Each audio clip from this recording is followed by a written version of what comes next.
मुजाहिद नफीस, convener minority coordination committee. देश में national commission for minority act है। इस कमीशन में 5 मेंबर और 1 चेयरमैन का प्रावधान है।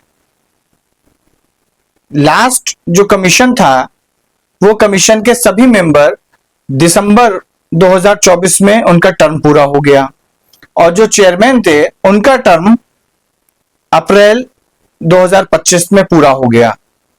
तो दिसंबर में जो मेंबर रिटायर हुए उनका सारा काम चेयरमैन के पास आया और चेयरमैन के रिटायर होने के बाद अप्रैल से ये कमीशन बिना मेंबर और बिना अध्यक्ष के चल रहा है। और तो और यहाँ पर सचिव भी नहीं था, अभी सचिव ही 10 दिन पहले यहाँ पर एक अपॉइंट हुए हैं, इंचार्ज से काम चल रहा था। हम सब जानते हैं कि देश में अल्पसंख्यकों के साथ जिस तरह की नाइंसाफी हो रही है, पुलिस एट्रोसिटी हो रही है, आए दिन उनको जहरीले भाषणों से उनको डराया जा रहा है, उनके घरों पर बुलडोजर चलाया जा रहा है, उनके इलाकों में गुंडे घुस रहे हैं, अवैध तरीके से हिरासत हो रही है, हिरासत में मौतें हो रही हैं।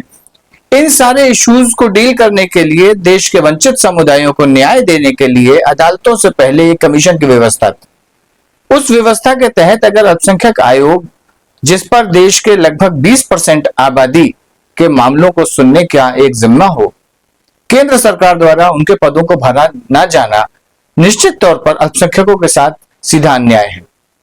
इस पर मैंने आज से 1.5 महीना पहले मिनिस्ट्री ऑफ माइनॉरिटी अफेयर्स को एक रिप्रेजेंटेशन देके इन पदों को तत्काल भरने का अनुरोध किया था।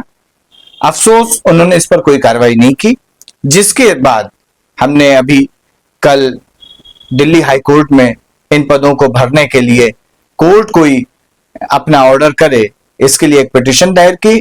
कल दिल्ली हाई कोर्ट के चीफ जस्टिस की कोर्ट में उसको सुना गया और कोर्ट ने इसको बहुत महत्वपूर्ण विषय बताया और सरकारी वकील को निर्देशित किया कि आप अगली तारीख का बिना कोई इंतजार किए हुए आप इन पदों पर भरने के लिए क्या कार्रवाई कर रहे हैं उस पर कार्रवाई शुरू कीजिए। ये एक बहुत ही इंपॉर्टेंट ऑब्जर्वेशन था जिसको कोर्ट ने हम लोगों के हक में दिया। आने वाली तारीख 14 नवंबर रखी गई है। 14 नवंबर को कोर्ट इसको तय करेगा कि इस पर आगे का क्या आदेश पारित करना है। मुझे सर सवाल ये देखा जाए कि यहाँ आप हैं उस राज्य में अल्पसंख्यक आयोग ही नहीं है, दिल्ली में आयोग है लेकिन उसके चेयरमैन नहीं है। कैसे आप देखते हैं क्या राजनीतिक रूप से अल्पसंख्यकों को प्रताड़ित करने के लिए एक तरीके की ये साजिश है? यकीनन ये अल्पसंख्यकों के मुद्दों को धार विहीन करने की एक साजिश है। मैं गुजरात में रहता हूं। गुजरात में तो राज्य अल्पसंख्यक आयोग का निर्माण हो, इसके लिए माइनॉरिटी कोऑर्डिनेशन कमेटी सतत प्रयासरत है। हम लोग कोशिश कर रहे हैं कि यहाँ पर भी एनसीएम एक्ट के तहत एक स्टेट कमीशन फॉर माइनॉरिटी बनाया जाए। ऐसे में नेशनल कमीशन का खाली होना ना हम लोगों की शिकायतों का कोई भी संज्ञान ना हो जाने के बराबर है। तो हमारी जो शिकायतें हैं, हम जाती हैं वहां पर उस पर कोई कार्रवाई नहीं हो रही है और फिर वो एक लंबी कार्रवाई के तहत फिर हमको इन सारे मामलों को लेकर कोर्ट जाना पड़े, जो एक बहुत ही लंबा और महंगा काम है। निश्चित तौर पर यह सब अल्पसंख्यकों के साथ खुल्लम खुल्ला नाइंसाफी का एक नमूना है। गुजरात में भी आप लोगों की लड़ाई इसको लेकर जारी है, क्योंकि आपकी जो मांग है उसमें ये भी एक मांग है कि अल्पसंख्यक आयोग का यहाँ पे निर्माण। हमारी लड़ाई लगातार राज्य में अल्पसंख्यक आयोग के गठन की लड़ाई है। हम लोग इसको लगातार कर रहे हैं और अभी इसमें राष्ट्रीय अल्पसंख्यक आयोग के मामले में दिल्ली हाई कोर्ट इस पर क्या निर्णय देता है, उसके आधार पर हम ये भी आगे तय करेंगे कि क्या हम इन सब मामलों को लेके राज्य में अल्पसंख्यक आयोग के गठन को लेके क्या हम लोग फिर से हाई कोर्ट या सुप्रीम कोर्ट का रास्ता अपनाएं। मुजाहिद साहब, एक सवाल ये भी उठता है कि मुजाहिद भाई अभी तक गुजरात के लोगों की आवाज बन रहे थे, क्या आप नेशनल इश्यूज पर भी एमसीसी काम करेगी? माइनॉरिटी कोऑर्डिनेशन कमेटी लगातार राष्ट्रीय मामलों में, खासतौर पर जो अल्पसंख्यकों से जुड़े मामले हैं उन पर अपना प्रतिभाव, बजट, उत्पीड़न, पुलिस उत्पीड़न, इन सब पर अपना देती रही है।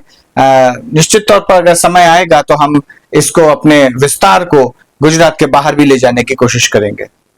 बीते कुछ दिनों में कई ऐसे मामले आए हैं जिसमें बड़ी जीत देख सकते हैं, लेकिन जिस तरीके से उन पर काम करने की जरूरत है वो नहीं हो पा रही है। आपको भी ये महसूस हो रहा है, क्योंकि बहुत सारे मामलों में आपके लिए अच्छे फैसले आए, लेकिन उसका कुछ निचोड़ नहीं निकल पा रहा है, या जमीनी स्तर पर जिस तरीके से उसको लेकर चर्चा होनी चाहिए, विचारणा होनी चाहिए, वो नहीं हो पा रही। इस मुद्दों के साथ लगातार काम करने की जरूरत है। अदालती फैसले आपके हक में आ जाने से भी अगर उस पर जमीन पर अपने पास लोगों की जागरूक टीम नहीं हो तो वो अदालती फैसले कागज में एक फैसले बन के रह जाते हैं। इसके लिए बहुत जरूरी है कि जन संगठन बने और जन संगठन गांव-गांव तक हो, ताकि कोई भी जो हमारे हक में फैसले अदालतें दे रही हैं उन फैसलों का अमलीकरण इस प्रशासन के द्वारा कराने के लिए वो टीम लोग जब तक नहीं लगेंगे तब तक ये फैसले कागज के फैसले बनकर रह जाएंगे। इसीलिए मुझे ये महसूस होता है कि हमको एक व्यापक जन संगठन की जरूरत है जो इस तरह के तमाम प्रयासों को, जिसमें हमको छोटी मोटी सफलता मिलती है, उन सफलताओं को जमीन पर लागू कराने के लिए मिलकर काम करें।